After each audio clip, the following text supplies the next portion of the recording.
Good morning. Dan Flynn here. Great to be with you this morning. Lovely Canberra morning, looking out over Lake Burley Griffin. This morning's devotion is from Matthew chapter 7, and we're going to be taking this from verses 13 and 14. And it's entitled The Gate, and we're going to talk about a particular gate this morning, one that's known by some in Canberra, particularly our cyclists. So can we go there, Matthew 7 verses 13 and 14, and let me read it to you. So the context of this is a statement made by Jesus, who at the end of the Sermon on the Mount, and we know how lovely Jesus is, and full of just so many wonderful statements, are so loving towards us, and then makes this statement as though he was sort of just laying down the law and leaving it with us. And here it is: enter by the narrow gate, for the gate is wide and the way is easy. Matthew 7:13, for those who are just tuning in. Enter by the narrow gate, for the gate is wide and the way is easy that leads to destruction, and those who enter by it are many. For the gate is narrow and the way is hard that leads to life, and those who find it are few. So it's a fascinating statement and we see elements of this and repetition of this in other gospels, speaking about the few who will be saved. In Luke chapter 13, someone, we don't know who, said to Jesus, "Lord, who will be saved? Will those be saved be only a few?" Or words to that effect. Then Jesus said, "Strive to enter through the narrow door, for many, I tell you, will seek to enter and will not be able." So we get this idea of the narrow door and the narrow gate from the words of Jesus. As opposed to the narrow gate, we see something, where a gate that's wide and the way's easy leads to destruction, and many take that way. But the gate that Jesus wants us to take is the narrow gate that leads to life. And it's actually, he talks about it being a hard path. I want to show you a picture of a road here. And I'm not sure that I'll see, but there's a road that's pictured here. And what that road shows us is some skid marks and some people being Lairising around. Now, we know that Magnus and Bell, living up in Telon, Magnus has got what's he got? Hilux, dual cab Hilux, and he gets down, no doubt, to Canberra at times, and he's maybe those skid marks. That might be Magnus Lairising around on the road. He and Bella are out with the children, eating a bit of some KFC, doing a few donuts and burnouts on that road, throwing the papers out the window, and that's an example of the wide way, and many hoons are out there at night doing those burnouts and those donuts. And you can see another picture that goes closer. And what you will see though there, and is a little gate, and we're just focusing in on that gate now. And none of those cars are going to get through that gate. Magnus, you're not going to get your Hilux through that gate. So this is a narrow gate, and I took this on a field visit in preparation for this tomorrow. It's at the Jerembomba wetlands, and many will know this gate. And let's have a look at some of the cyclists here. I reckon Kathy's one of these cyclists going through. You might even hear her voice. Let's listen to this.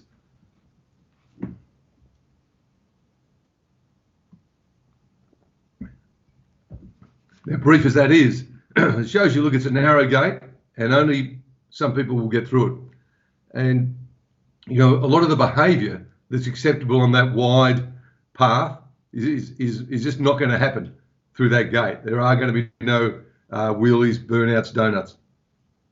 So what is Jesus trying to tell us here? He's telling us a little bit about, that the gate is narrow, so that the first step probably in becoming a Christian or in following Jesus or in perhaps turning over a new leaf and perhaps at the next decision point in life, taking the high road, that it's actually going to be hard. There's going to be self-sacrifice involved. So clearly Jesus is telling us that without apology. And obviously multitudes never face this. And if it's not faced, we know that the consequences ultimately are fatal eternally. And of course we know that Jesus is the door, he's the gate, he's the way. Jesus said, I'm the way, the truth and the life. So this is about, pressing into Jesus as our pathway to the future. And when we accept Jesus, the first step is hard, going through the gate, and then there are many steps that are kind of hard going through it.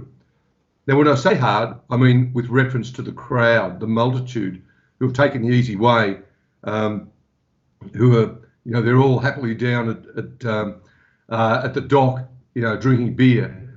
They don't care. They don't want to take the easy way, and you might stand out.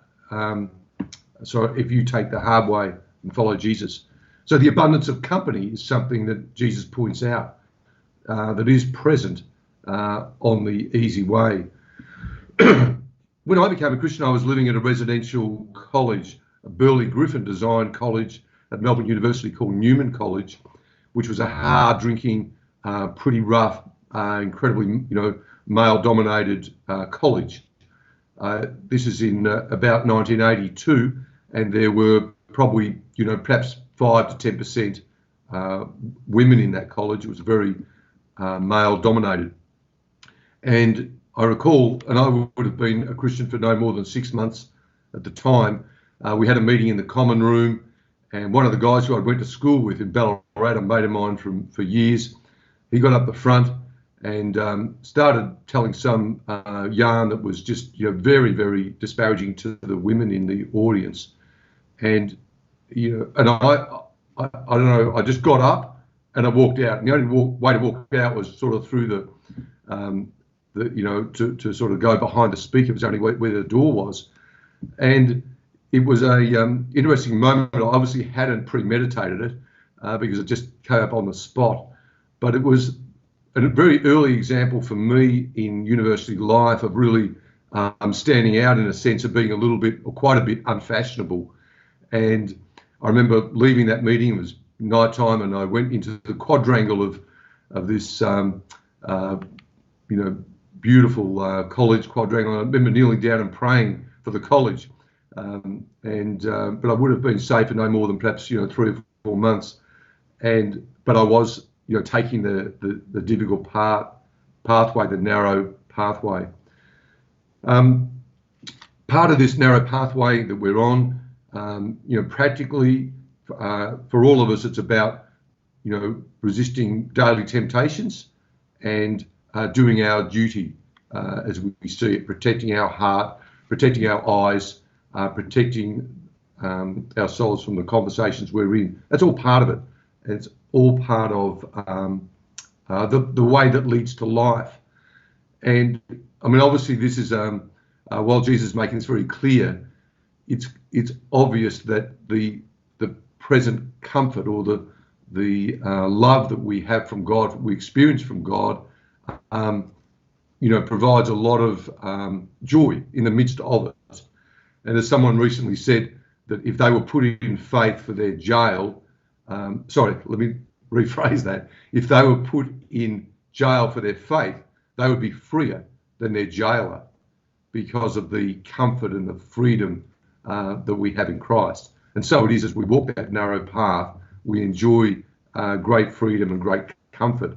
And ultimately, we enjoy eternal bliss as we endure this difficult road at times, make some difficult decisions because we know that this is Jesus' plan. We're going to be with Jesus.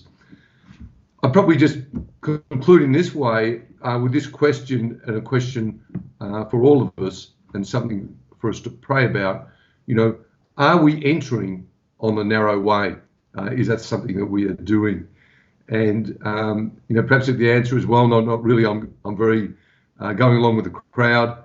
Well, then, when the next turn in the road comes, take the high road. And so it's good to reflect upon that, what progress we're making along the path, and for us to continue in that way. And it's a way that leads to life. And so we should know that Jesus is lovingly pointing us in the right direction, even though there are some difficult steps to take. Thank you, and God bless you. And back to Pastor Kate.